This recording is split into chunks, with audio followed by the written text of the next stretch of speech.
Hello everyone, welcome to Shashi cooking. ಇವತ್ತಿನ recipe ನೋಡ್ರಿ ಮಸ್ತ್ ಐತಿ. ಮುಂಜಾನೆ ನಾಷ್ಟಕ್ಕಂತರೂ ಹೇಳಿ ಮಾಡಿಸಿದ್ದೈತಿ ನೋಡ್ರಿ. ನೀವು ಒಂದು ಸತಿ ಈ ಥರ ತಿಂದುಬಿಟ್ರೆ ಹಗಲೇ ಮುಗಲೇ ಇದನ್ನ ಮಾಡ್ಕೊಂಡು ತಿಂತೀರಿ. ನಾನು ಮೊದಲಿಗೆ ಒಂದು ಪರಾತ ತೊಗೊಂಡಿನಿ, ಅದಕ್ಕೆ 3 ಕಪ್ ಗೋಧಿ ಹಿಟ್ಟು ಹಾಕೊಂಡೇನಿ ನೋಡ್ರಿ. ಅದನ್ನು ಪೂರ ಸಾಣಿಸ್ಕೊಂಡ್ಬಿಟ್ಟೇನಿ. ಆಮೇಲೆ ಒಂದು ಅರ್ಧ ಕಪ್ ಅಷ್ಟು ಮೈದಾ ಹಿಟ್ಟು ಹಾಕೊಂಡು ಅದನ್ನು ಸಾಣಿಸ್ಕೊಂಡ್ಬಿಟ್ಟೇನಿ. ಇನ್ನೊಂದು ಕಡೆ ನಾವು ಹಿಟ್ಟಿಗೆ ಎಣ್ಣೆ ಹಾಕ್ಬೇಕಲ್ರಿ, ಹಾಗಾಗಿ ಸಣ್ಣ ಕಡಾಯಿ ಇಟ್ಕೊಂಡೀನಿ. ಅದಕ್ಕೊಂದು 4 ಸ್ಪೂನ್ ಎಣ್ಣೆ ಹಾಕೊಂಡೇನಿ ನೋಡ್ರಿ. ಅದನ್ನು ಕಾಯಿಸ್ಕೊಳ್ಳೆ ಗ್ಯಾಸ್ ಆಫ್ ಮಾಡಿಬಿಡ್ಬೇಕು. ಆಮ್ಯಾಗ ಅದಕ್ಕೆ ಒಂದು 2 ಸ್ಪೂನಷ್ಟು ಖಾರ ಪುಡಿ ಹಾಕೊಂಡೇನಿ. ಅದೊಂದು ಸ್ವಲ್ಪ ಚಮಚೆ ತೊಗೊಂಡು ಕೈ ಆಡಿಸ್ಕೊಂಡ್ಬಿಡ್ರಿ. ಕೈ ಆಡಿಸ್ಕೊಂಡಾದ್ರೆ ಖಾರ ಪುಡಿ ಎಲ್ಲ ಎಣ್ಣೆ ಒಳಗೆ ಮಿಕ್ಸ್ ಆಗಿಬಿಡ್ತೈತಿ. ನಾವು ಹಿಂಗೆ ಹಾಕೋದ್ರಿಂದ ಹಿಟ್ಟು ಕಲರ್ ಮಸ್ತ್ ಬರ್ತೈತಿ ನೋಡ್ರಿ, ಕೆಂಪಾಗ್ತೈತಿ, ಭಾರಿ ಚಂದ ಕಾಣಿಸ್ತೈತಿ ರೀ. ಈಗ ಅದನ್ನು ಖಾರ ಪುಡಿ ಕಲಸಿದ್ದನ್ನು ಹಿಟ್ಟಿಗೆ ಹಾಕೊಂಡ್ಬಿಡ್ತೇನೆ ನೋಡ್ರಿ. ಬಿಸಿದ ಹಾಕೊಂಡ್ರು ನಡಿತೈತಿ. ನಾವು ಈಗ ಇದನ್ನು ಹಾಕೊಂಡಿಂದ ನಾವು ಹಿಟ್ಟಿಗೆ ಎಲ್ಲ ಸಾಮಾನು ಈಗ ಹಾಕಬಾರ್ದ್ರಿ. ಇದು ಫಸ್ಟಿಗೆ ನಾವೆಲ್ಲ ಕಲಿಸ್ಕೊಂಡ್ಬಿಡ್ಬೇಕು, ಅಂದ್ರೆ ಈಗ ಕೂಡ್ಕೋತೈತದ. ನಾವೆಲ್ಲ ಅದಕ್ಕೆ ಸಾಮಾನು ಹಾಕೊಂಡಿಂದ ಕಲ್ಸಕ್ಕೆ ಹೋದ್ರೆ ಇದು ಎಣ್ಣೆ ಖಾರ ಪುಡಿ ಎಲ್ಲ ಒಂದೊಂದು ಕಡೆ ಆಗ್ಬಿಡ್ತೈತಿ. ಈಗ ಈ ಥರ ಕೈಲೇ ಎಲ್ಲ ಕಲಿಸ್ಕೊಂಡೆ ನೋಡ್ರಿ. ನಾನೀಗ ಇದಕ್ಕೆ ಸಾಮಾನು ಏನೇನು ಬೇಕು ಅನ್ನೋದು ಹಾಕೊಂಡ್ಬಿಡೋಣ. ಅದಕ್ಕಿಂತ ಮುಂಚೆ ಪ್ಲೀಸ್ ಯಾರು ಹೊಸ್ದಾಗಿ ವಿಡಿಯೋನಾಗ ಬಂದಿರಲ್ಲ ಎಲ್ಲರೂ ಸಬ್ಸ್ಕ್ರೈಬ್ ಮಾಡಿರಿ, ಕಮೆಂಟ್ ಮಾಡಿರಿ, ಮತ್ತು ವಿಡಿಯೋ ಹಂಗಾಗೈತೆ ಅನ್ನೋದು ಕಮೆಂಟ್ ಮಾಡಿ ಹೇಳೋದು ಮಾತ್ರ ಮರಿಬೇಡ್ರಿ, ಮತ್ತು ಲೈಕ್ ಶೇರ್ ಮಾಡೋದು ಮಾತ್ರ ಮರಿಬೇಡ್ರಿ. ನಾನೀಗ ಇದಕ್ಕೆ ಹಿಟ್ಟಿಗೆ ಮೆಂತ್ಯ ಸೊಪ್ಪು ಸಣ್ಣಗೆ ಹೆಚ್ಚು ಹಾಕೊಂಡೇನಿ ನೋಡ್ರಿ, ಒಂದು ಬೌಲ್ ಅಷ್ಟು. ಆಮೇಲೆ ಎರಡು ಆಲೂಗಡ್ಡೆ ಚಂದಿಗೆ ಕುದಿಸ್ಕೊಂಡು ಅದನ್ನೆಲ್ಲ ಪೂರ ಮ್ಯಾಶ್ ಮಾಡ್ಕೊಂಡು ಹಾಕೊಂಡೇನಿ. ಆಮ್ಯಾಗ ರುಚಿಗೆ ತಕ್ಕಷ್ಟು ಉಪ್ಪು, 1 ಸ್ಪೂನ್ ಜೀರಿಗೆ, ಆಮ್ಯಾಗ ಕಾಳು ಪುಡಿ ಹಾಕೊಂಡೇನಿ ರೀ 1 ಸ್ಪೂನ್. ಕೊತ್ತಂಬರಿ ಸೊಪ್ಪು ಸಣ್ಣಗೆ ಹೆಚ್ಚು ಹಾಕೊಂಡೇನಿ. ಕರಿಬೇವು ಸಣ್ಣಗೆ ಕಟ್ ಮಾಡಿ ಹಾಕೋತೀನಿ ನೋಡ್ರಿ. ಇಷ್ಟರಿಂದ ನಾವು ಮಸ್ತಾಗಿ ಬೆಳಗಿನ ನಾಷ್ಟ ಮಾಡಿಬಿಡ್ಬೋದು. ಇಷ್ಟು ಸಾಮಾನು ಯಾರ ಮನೆಯೊಳಗೆ ಇರೋಂಗಿಲ್ಲ ರೀ, ಎಲ್ಲರ ಮನೆಯೊಳಗೂ ಇದ್ದಿರ್ತೈತಿ ನಮ್ಮ ಅಡುಗೆ ಮನೆಯೊಳಗೆ. ಇದರಿಂದ ನಾವು ಇಷ್ಟು ಚಲೋತಂಗೆ ನಾಷ್ಟ ಮಾಡಿಬಿಡೋಣ್ರಿ. ಒಂದೇ ಥರ ತಿಂದ ಮಕ್ಕಳಿಗೆ ಬೇಜಾರು ಬಂದಿರ್ತೈತಿ, ದೊಡ್ಡವ್ರಿಗಾತ ಮತ್ತು ಆಫೀಸ್ ಬಾಕ್ಸಿಗಾತ ಒಂದೇ ಥರ ಮಾಡಿ ಬೇಜಾರು ಬಂದಿರ್ತಿ. ಮಗು ಈ ಥರ ಮಾಡಿಕೊಡ್ರಿ, ಭಾಳ ಖುಷಿ ಪಡ್ತಾರೆ ಎಲ್ಲರೂ ಮನೆಯೊಳಗೆ.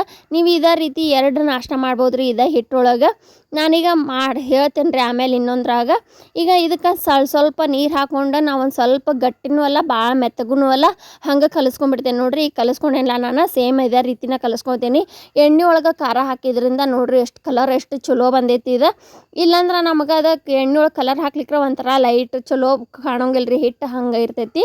ಈಗ ನೋಡ್ರಿ ಇದನ್ನ ಒಂದು ಸ್ವಲ್ಪ ಎಣ್ಣೆ ಹಚ್ಕೊಂಡು ಮಿದ್ಕೊಂಡು ಒಂದು 5 ನಿಮಿಷ ತನಕ ಹಂಗೆ ಬಾಯಿ ಮುಚ್ಚಿ ಇಟ್ಕೊಂಡ್ಬಿಡ್ತೇನೆ. ಇದನ್ನ ಭಾರಿ ಸಾಫ್ಟ್ ಆಗೈತೆ ರೀ ಹಿಟ್ಟು. ಆಲೂಗಡ್ಡೆ ಹಾಕಿದ್ರಿಂದ ಎಷ್ಟು ಸ್ಮೂತ್ ಅಂದ್ರೆ ಸ್ಮೂತ್ ಆಗೈತೆ ನೋಡ್ರಿ. ಇದೊಂದು ಸ್ವಲ್ಪ ಒಂದು 5 ನಿಮಿಷ ನೆನೆಸಿದ್ವಿ ಅಂದ್ರೆ ಇನ್ನೂ ಭಾಳ ಸ್ಮೂತ್ ಆಕೈತೆ ರೀ, ಭಾರಿ ಚಲೋ ಆಗ್ಯಾವ್ರಿ ನಾಷ್ಟ. ಇದನ್ನು ನೀವು ಒಂದು ಸತಿ ನೋಡ್ಲೇಬೇಕು, ನೀವು ಮಾಡ್ಕೊಂಡು ತಿನ್ನಬೇಕು ನೋಡ್ರಿ. ಕಮೆಂಟ್ ಮಾಡಿ ಹೇಳ್ರಿ ನೀವು ಹೆಂಗಾಗೈತೆ ಅಂತೇಳಿ, ಅಷ್ಟು ಚಲೋ ಆಗೈತೆ ನೋಡ್ರಿ.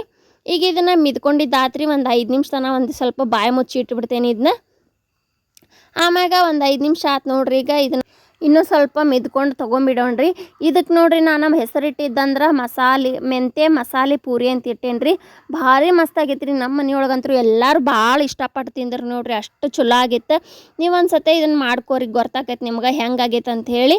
ಮತ್ತು ಇದರಿಂದ ನಾನು ಹೇಳಿದ್ನಲ್ರಿ ಆಗಳೇ ನಿಮಗೆ, ಇದರಿಂದ ಪೂರಿ ಆದರೂ ಮಾಡ್ಬೋದು, ಇಲ್ಲಾಂದ್ರೆ ನೀವು ಪರೋಟ ಆದರೂ ಮಾಡ್ಕೋಬೋದು. ಏನಿಲ್ಲರಿ, ಇದನ್ನು ಚಪಾತಿ ಥರ ಲಟ್ಟಿಸ್ಕೊಂಡ್ಬಿಟ್ರೆ ಇದು ಪರೋಟನ ಆಗ್ಬಿಡ್ತೈತಿ. ಚಟ್ನಿ ಹಚ್ಕೊಂಡು ತಿನ್ಬೋದು. ಇದ್ರಾಗ ಆಲೂಗಡ್ಡೆ ಮಸಾಲೆ ಎಲ್ಲ ಹಾಕಿರ್ತೀವಲ್ಲ, ಹಾಗಾಗಿ ಚಪಾತಿಗಾದರೂ ಭಾರಿ ಮಸ್ತ್ ಆಗ್ತೈತೆ ರೀ ಇದು. 2 ಪದರಾಗಿ ಲಟ್ಟಿಸ್ಕೊಂಡು ತಿಂದ್ರೆ ಭಾರಿ ರುಚಿ ಇರ್ತೈತೆ ನೋಡ್ರಿ. ಈಗ ನಾನು ಪೂರಿ ಮಾಡೋದ್ರಿಂದ ಸಣ್ಣ ಉಳ್ಳಿ ಮಾಡ್ಕೋತೀನಿ ನೋಡ್ರಿ. ನೀವು ಚಪಾತಿ ಅಥವಾ ಪರೋಟ ಅನ್ಕೋರಿ. ಇದನ್ನು ಸ್ವಲ್ಪ ದೊಡ್ಡ ಉಳ್ಳಿ ಮಾಡ್ಕೊಂಡ್ರೆ ಅದೇ ಪರೋಟ ಆಗ್ತೈತೆ ರೀ. ಈಗ ನಾನು ಪೂರಿ ಮಾಡೋದ್ರಿಂದ ಈ ಸಣ್ಣ ಉಳ್ಳಿ ಮಾಡ್ಕೋತೀನಿ. ಈ ಥರ ರೌಂಡ್ ಮಾಡಿ ಇಟ್ಕೋತೀನಿ ನೋಡ್ರಿ. ರೌಂಡ್ ಮಾಡ್ಕೊಂಡು ನಿಮ್ಗೆ ಯಾವ ರೀತಿ ಲಟ್ಟಿಸ್ಕೋಬೇಕಲ್ಲ ಆ ರೀತಿ ಲಟ್ಟಿಸ್ಕೋರಿ. ನಾನೊಂದು ಸ್ವಲ್ಪ ತಿಳುವಾಗಿ ಲಟ್ಟಿಸ್ಕೋತೀನಿ ನೋಡ್ರಿ ಇವನ್ನ. ನಾನು ಈ ಹಿಟ್ಟದು ಏನು ಹಚ್ಚೋಂಗಿಲ್ಲ ರೀ, ಎಣ್ಣೆ ಹಚ್ಚಿ ಲಟ್ಟಿಸ್ಕೋತೀನಿ. ನೀವು ಬೇಕಂದ್ರೆ ಹಿಟ್ಟು ಹಚ್ಚಿ ಲಟ್ಟಿಸ್ಕೋಬೋದು. ಕಂಪ್ಯೂಟ್ರ್, ಟ್ಯಾಬ್ ಮತ್ತು TV ಈ ಥರ ಎಲ್ಲ ಕಡೆ ಬರ್ತೈತಿ. ನೀವು ಯಾವ ಕಡೆಯಿಂದ ನೋಡಾತೀರ ಅನ್ನೋದು ಒಂದು ಕಮೆಂಟ್ ಮಾಡಿರಿ. ಉತ್ತರ ಕರ್ನಾಟಕದ ಅಡುಗೆ ಯಾವುದೇ ಬೇಕಂದ್ರೂ ನೀವು ಕಮೆಂಟ್ ಮಾಡಿ ಹೇಳ್ಬೋದು, ಈ ಥರ ಬೇಕಂತೇಳಿ. ಅದು ಯಾವ ಥರ ನೀವು ಹೇಳಿರ್ತೀರಲ್ಲ ಅದನ್ನು ಖಂಡಿತ ಮಾಡಿ ತೋರಿಸ್ತೇನೆ ರೀ. ಈಗ ಒಂದು 3 ಪೂರಿನ ನಾನು ಲಟ್ಟಿಸ್ಕೊಂಡು ಕರೆದು ತೋರಿಸ್ತೇನೆ ನೋಡಿ ನಿಮಗೆ. ಎಷ್ಟು ಚಲೋ ಉಬ್ಬಿ ಬರ್ತಾವ್ರಿ, ಮಸ್ತಾಗಿದ್ದು ನೋಡ್ರಿ ಪೂರಿ ಅಂಕ್ರಿ. ಬಾಯಾಗಿಟ್ರೆ ಅಷ್ಟು ರುಚಿ ಅಂದ್ರೆ ಪೂರಿ ನೀವು ಹಿಟ್ಟು ನಾರ್ಮಲ್ ಪೂರಿ ಮಾಡೋದನ್ನ ಬಿಟ್ಬಿಡ್ತೀರಿ, ಈ ಪೂರಿ ಮಾಡಿದ್ರೆ ಅಷ್ಟು ರುಚಿಯಾಗಿ ಆಗಿದ್ದು ರೀ ಇವ ಮಸಾಲೆ ಹಾಕಿದ್ರಿಂದ ಪಲ್ಯ ಏನು ಬೇಡ್ರಿ ಇದಕ್ಕೆ ಒಂದು ಸ್ವಲ್ಪ ಕೊಬ್ಬರಿ ಚಟ್ನಿ ಮಾಡಿಬಿಟ್ರೆ ಸಾಕ್ರಿ ಹಂಗೆ ಅಷ್ಟು ತಿನ್ಬೋದು ನೋಡ್ರಿ ಮತ್ತು ಮಕ್ಕಳು ಹಂಗೆ ಕೈಯಾಗ ಹಿಡ್ಕೊಂಡು ತಿಂತಾರೆ ನೋಡ್ರಿ ಇವನ್ನ ಮಸಾಲೆ ಎಲ್ಲ ಹಾಕಿದ್ರಿಂದ ಎಷ್ಟು ಚಂದ ಉಬ್ಬಿ ಬರ್ತಾವೆ ನೋಡ್ರಿ ಮತ್ತು ಅಷ್ಟು ಕ್ರಿಸ್ಪಿನೂ ಆಗ್ಯದಾವ್ರಿ ನೋಡ್ರಿ ಎಷ್ಟು ಚಲೋ ಉಬ್ಬಿ ಬರ್ತಾವಲ್ಲ ಒಂಥರ ಸಾಫ್ಟಾಗಿ ಮತ್ತು ಉಬ್ಬಿ ಬರ್ತಾವೆ ನೋಡ್ರಿ ಬಲೂನ್ ಉಬ್ದಂಗೆ ಉಬ್ಬ್ಯಾವ್ರಿ ಇವು ಅಷ್ಟು ಚಲೋ ಆಗ್ಯಾವ್ರಿ ವಿಡಿಯೋ ನೋಡಿದ ಮ್ಯಾಗ ಹೆಂಗೆ ಅದ್ರದ್ದು ವಿಡಿಯೋ ಮತ್ತು ನಂದು ಮಾತು ಹೆಂಗಿರ್ತಾವೆ ಅಂಥೇಳಿ ಒಂದು ಕಮೆಂಟ್ ಮಾಡಿ ಹೇಳ್ರಿ ನಾನು ಇನ್ನೊಂದು ವಿಡಿಯೋದಾಗ ಕರೆಕ್ಟ್ ಮಾಡ್ಕೋತೀನಿ ಆಮೇಲೆ ನೋಡ್ರಿ ಎಷ್ಟು ಚಲೋ ಬರತ್ತಾವ ಪೂರಿ ಮಸಾಲೆ ಪೂರಿ ರೀ ಮಸ್ತಾಗ್ಯಾವ ನೋಡ್ರಿ ಮಕ್ಕಳಂತರೂ ಹಂಗೆ ಕೈಯಾಗ ಹಿಡ್ಕೊಂಡು ಇಡೀ ದಿನ ಇವನ್ನ ತಿನ್ಕೊಂತ ಅಡ್ಡಾಡ್ತಾರೆ ನೋಡ್ರಿ ಅಷ್ಟು ಚಲೋ ಆಗ್ಯಾವ ಮತ್ತು ನೀವು ಆಫೀಸಿಗೆ ಇಷ್ಟು ವೆರೈಟಿ ಮಾಡಿ ಕಟ್ಟಿದ್ರೆ ನಿಮಗೆ ಅಷ್ಟು ಇಷ್ಟಪಡ್ತಾರೆ ಮನೆಯೊಳಗೆ ಎಲ್ಲರೂ ಯಾವಾಗಲೂ ಮನೆಯೊಳಗೆ ವೆರೈಟಿ ಮಾಡಿದ್ರೆ ಭಾಳ ಇಷ್ಟಪಡ್ತಾರೆ ರೀ ಹಾಗಾಗಿ ಮನೆಯೊಳಗೆ ಈ ಥರ ಆರೋಗ್ಯವಾಗಿ ಮಾಡ್ಕೊತೀನಿ ರೀ ಆರೋಗ್ಯವಾಗಿರಿ ಇದೇ ಥರ ವಿಡಿಯೋ ನೋಡಿರಿ ಸಪೋರ್ಟ್ ಮಾಡಿರಿ ಲೈಕ್ ಮಾಡಿರಿ ಸಬ್ಸ್ಕ್ರೈಬ್ ಮಾಡೋದು ಮಾತ್ರ ಮರಿಬೇಡ್ರಿ ಮತ್ತು thank you for watching video ನೋಡಿದ್ದಕ್ಕೆ ಎಲ್ಲರೂ ಆರೋಗ್ಯವಾಗಿರಿ ಆರೋಗ್ಯವಾಗಿ ತಿನ್ನಿರಿ